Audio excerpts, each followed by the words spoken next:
The 2026 FIFA World Cup was supposed to be the most extraordinary football tournament ever held. 48 nations, 104 matches, 3 host countries, 16 cities across an entire continent. FIFA President Gianni Infantino boasted of sellout crowds, record revenues, and a tournament that would redefine the game globally.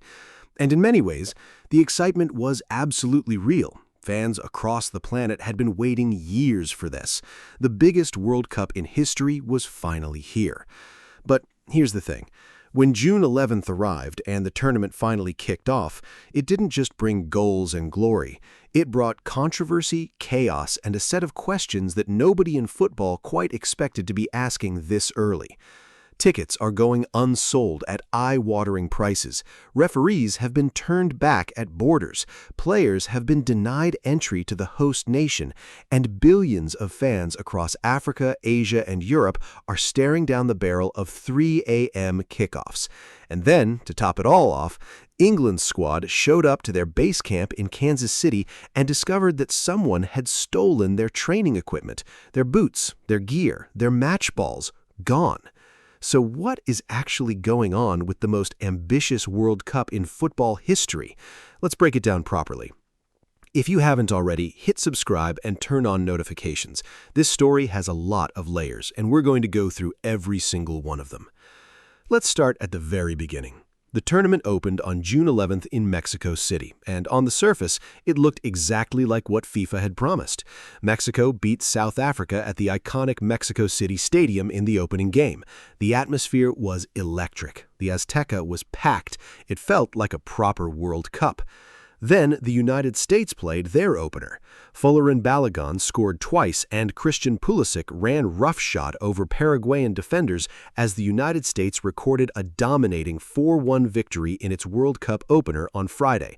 The packed house at SoFi Stadium shook like a Southern California earthquake as the world's top soccer competition returned to American soil for the first time since 1994. So far, so brilliant.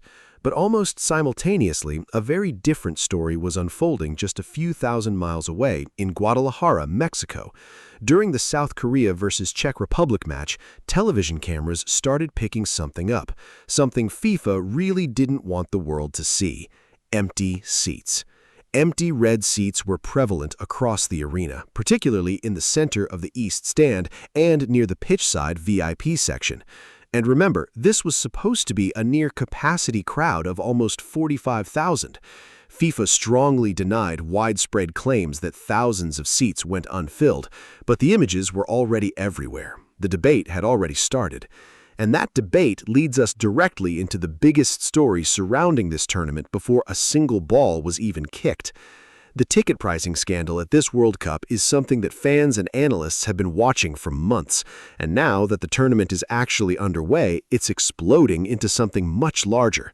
Attending the Men's FIFA World Cup 2026 is much more expensive than any previous World Cup, and that's not what fans were promised. When the US, Canada, and Mexico set out their original bid to host the tournament, they said a seat at the final would cost a maximum of $1,550. But by April 2026, the cheapest standard final ticket had reached $5,785. The most expensive seats hit $10,990 and later tripled. Let that sink in for a second. The price that was promised to fans, $1,550 for the final, ended up being roughly 1/7 of what FIFA was actually charging. That's not a small discrepancy. That is a fundamentally different tournament from the one supporters were sold on. Just 2 days before the start of the tournament, there were reports of 180,000 unsold tickets. Politicians in New York and New Jersey launched a formal investigation into allegations that FIFA confused fans and inflated prices. And what did FIFA do when it became clear demand wasn't matching their ambitions? At the start of June, FIFA quietly slashed prices across all 104 matches and returned 70% of its block-booked hotel rooms due to low demand.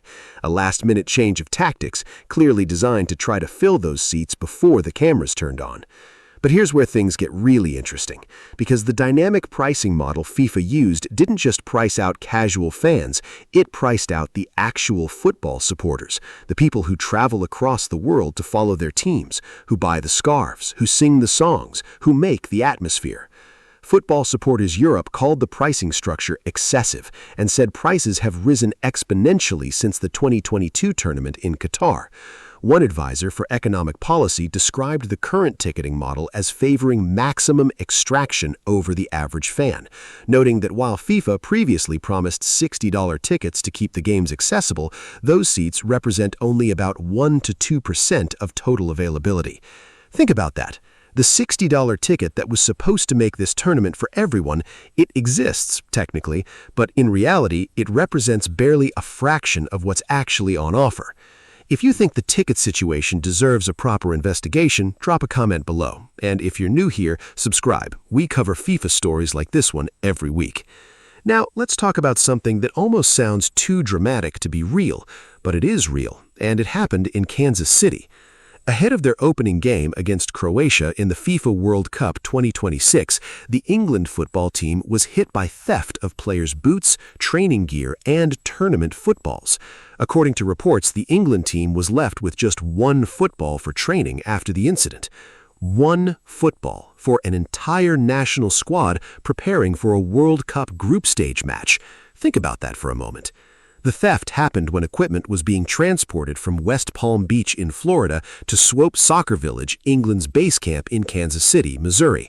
The Kansas City Police Department confirmed they took 2 people into custody pending further investigation. Local police confirmed an investigation is underway over the possible theft of equipment which was arriving in Kansas City. Now, to be fair, this is an isolated incident. Equipment theft during a tournament move isn't something FIFA can fully control, but it does raise questions about logistics, about the sheer scale of moving 48 national teams across 3 countries and 16 cities, and about whether the infrastructure for something this large was properly thought through. England face Croatia on June 17th in Dallas. Whether they'll have their full kit back by then, or whether staff scrambled to replace everything in time, is a story that's still developing. But the Kansas City situation doesn't end there, because for months before the tournament even started, there were growing concerns about safety in some of the host cities. The United States is expecting more than 5 million international visitors over the 6-week tournament, flooding stadiums, fan zones, and cities from coast to coast, including New York, Los Angeles, Kansas City, and Atlanta. And with that volume of visitors comes a logistical security challenge unlike anything the sport has ever faced. Now let's move to what is arguably the most human story of this entire tournament, and it's one that goes beyond football. At least one referee from Somalia and one Iraqi team staff member were denied entry at U.S. airports in recent days, and dozens of fans from countries such as Morocco have been denied visa visits despite being ticket holders. Read that again, ticket holders, people who paid for seats at these matches, denied entry. Trump's travel bans have kept some fans and officials out. There's been fury over soaring ticket prices, and immigration and customs enforcement agents could be present at games. This is the paradox at the heart of this World Cup.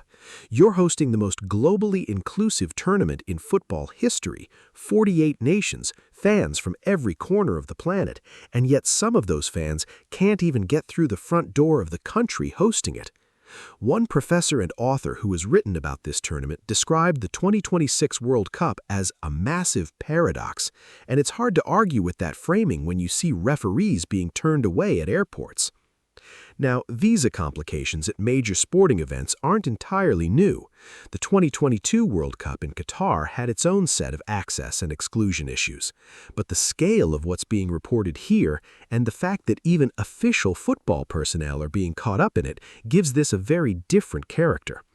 What do you think? Has the visa situation changed how you feel about this World Cup? Let us know in the comments. Let's take a step back and look at the bigger picture, because the 2026 World Cup isn't just bigger than any previous tournament in terms of teams and matches. It's bigger in every possible dimension. More venues, more travel, more logistics, more moving parts. And with scale comes complexity. Historically, the World Cup has always had pre-tournament controversies. In 2014, Brazil faced massive protests over the cost of hosting and the impact on local communities. In 2022, Qatar's human rights record dominated headlines before a single match was played. Every World Cup has something. But 2026 feels different for a specific reason. The controversies here, ticket pricing, visa restrictions, equipment theft, and empty seats, they're all happening simultaneously, and they're happening in the opening days of the tournament itself, not just in the build-up. Since April 1, 2026, researchers detected more than 1,100 suspicious domains containing the words World and Cup, over 600 typo-squat domains mimicking FIFA.com, and 260 registered domains combining FIFA branding with host city names. Chinese-speaking threat actors reportedly cloned FIFA's official website across around 300 domains to harvest user credentials ahead of the tournament, and stolen FIFA-related credentials are already being sold on dark web marketplaces. So on top of everything else, thousands of fans who thought they bought legitimate tickets may have found out the hard way they were scammed. This is the digital age World Cup, for better and worse. Still, let's be honest about something important. The football itself, it's been spectacular in the opening days. All three host nations have started with positive results. Wins for the US and Mexico have them in commanding positions in their respective groups, while a point for Canada against the team most likely to rival them for second place could prove vital. Qatar earned their first FIFA World Cup point in dramatic fashion against Switzerland, Al Jazeera. Scotland are preparing for their moment. Brazil face Morocco on Saturday, with Vinicius Jr. leading the charge, SPN. The on-pitch stories are enormous. So, where does this leave us? What's the outlook for the next 6 weeks? There are a few scenarios worth thinking about. The best-case outcome is that the opening controversies fade as the tournament gathers momentum. Ticket prices have already been cut. FIFA has already responded to the empty seat criticism. More nations clear their visa hurdles. The football takes over the conversation. That could absolutely happen, especially if we get classic knockout matches and iconic moments in the later rounds. The final is scheduled on July 19th at MetLife Stadium, temporarily rebranded as the New York-New Jersey Stadium, NBC Sports. If that final is a classic, if the atmosphere is electric, if a great team wins it in front of a packed crowd, the World Cup will be remembered for the football. But there's also a more difficult scenario. If empty seats persist, if more fan visa denials make headlines, if the ticketing investigation in New York and New Jersey leads somewhere significant, if more incidents like the England kit theft occur, then the narrative surrounding this tournament could become something FIFA finds very difficult to control. What FIFA does next matters enormously. Whether they address the ticketing transparency issues directly, whether they work more closely with host nation authorities on visa access, whether they can protect fans from digital scams, these decisions in the coming days and weeks will shape how this World Cup is remembered. The tournament is young. It started 3 days ago. There are still 6 weeks of football to play, and football has a remarkable ability to cut through the noise when the matches are great enough. So, here's where we land. The 2026 FIFA World Cup is the most ambitious, most complex, most logistically challenging tournament ever attempted. 48 nations, 104 matches, 16 cities, 3 countries, and almost every conceivable kind of off-pitch story already in play by day 3. Stolen boots in Kansas City, empty seats in Guadalajara, visa denials at U.S. airports, ticket prices that went from a promise of $1,550 at the final to nearly $11,000, cybercriminals running fake FIFA websites by the hundreds, and still, somehow, the football itself has delivered. The U.S. with a brilliant 4-1 opening win, Mexico looking sharp, and more giant matches on the way every single day.